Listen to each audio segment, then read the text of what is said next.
मैंने एक स्टेपलर उठाया और बड़े ध्यान से अपने चेहरे के आधे हिस्से को फिर से जोड़ दिया। फिर मैं नीचे झुकी, फर्श पर पड़ा अपना कान उठाया और उसे दोबारा अपनी जगह पर लगा लिया। इसके बाद मैंने अपने शरीर के बिखरे हुए हर हिस्से को आदेश दिया कि वे अपनी सही जगह पर वापस आ जाएं। लेकिन एक चीज अभी भी गायब थी। अरे हाँ, मेरे पैर तो अब भी एक लकड़ी के बक्से में बंद थे। वे उछलते हुए तेजी से मेरे धड़ की ओर लौट आए। मैंने फिर से स्टेपलर उठाया और अपने लंबे पैरों को शरीर से मजबूती से जोड़ दिया। जब मेरे शरीर का हर टुकड़ा पूरी तरह जुड़ गया तो मैं धीरे धीरे खड़ी हो गई। उसी समय एक सफाई कर्मी कमरे में घुस आया और मुझ पर हमला करने की कोशिश करने लगा। मैंने केवल एक हाथ से उसे हवा में उठा लिया। सैकड़ों वर्षों से मैं बुझ न सकने वाली भूख से तड़प रही थी। एक ही पल में मैंने उस सफाई कर्मी की पूरी जीवन शक्ति और आत्मा को सोख लिया। लेकिन फिर भी मेरी भूख शांत नहीं हुई। मैं एक कपड़ों की दुकान में गई और दुकानदार की आत्मा भी अपने भीतर समा ली। फिर मैंने एक दुल्हन का जोड़ा चुना और उसका रंग बदलकर गहरा काला कर दिया, मेरा सबसे पसंदीदा रंग, बुराई का रंग। इसके बाद मैंने दीवार पर अपने दुश्मन जैक का नाम उकेर दिया ताकि उसे पता चल जाए कि मेरा बदला शुरू हो चुका है। आत्माओं का मेरा यह शिकार जल्द ही एक भूतिया पुलिस अधिकारी का ध्यान अपनी ओर खींच लाया। वह सुरागों का पीछा करते करते सीधे जैक तक पहुंच गया। लेकिन जब उसे मेरी तस्वीर दिखाई गई तो जैक ने दावा किया कि वह मुझे बिल्कुल नहीं जानता। ये सुनकर मुझे हंसी आ गई। हम तो सैकड़ों साल पहले एक दूसरे को जानते थे। उस समय जैक सिर्फ एक मामूली कब्र लूटने वाला चोर था। हमें पहली ही नजर में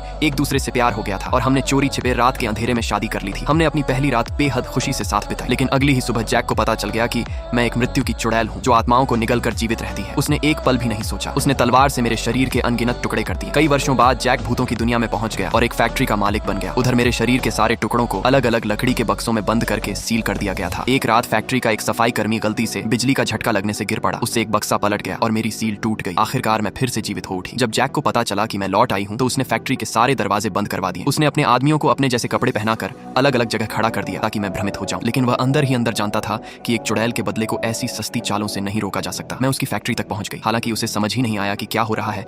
फिर भी वह पहले ही वहां से भाग चुका था। तभी मेरी नजर उसकी होने वाली दुल्हन पर पड़ी और मुझे पता चला कि जल्द ही उसकी शादी होने वाली है। मैं बिना एक पल गंवाए सीधे चर्च पहुंच गई। मुझे देखते ही जैक घबराकर चिल्लाया कि हमारा साथ कभी लिखा ही नहीं था। फिर उसने चालाकी से भूतिया शरीफ को मेरे सामने धकेल दिया। उसकी यह शर्मनाक हरकत मुझे पल भर के लिए हैरान कर गई। इसी अफरा तफरी का फायदा उठाकर जैक की सौतेली बेटी ने काले जादू की एक किताब खोली और एक प्राचीन मंत्र पढ़ा। अचानक धरती फट गई और उसमें से एक विशाल रेत का दैत्याकार कीड़ा निकल आया। मैं भी एक पल के लिए चौंक गई। आखिर यह कैसी भयानक चीज थी। जैक ने तुरंत अपनी लाल चादर उतारी और उसे किसी मटाडोर की तरह लहराने लगा ताकि वह राक्षसी कीड़ा मेरी ओर टूट पड़े। क्या मेरा बदला यहीं खत्म हो जाएगा? नहीं, मैं सिर्फ इतना चाहती थी कि जैक भी वही दर्द महसूस करे जो उसने सदियों पहले मुझे दिया था। तभी उसने अपनी शादी का अनुबंध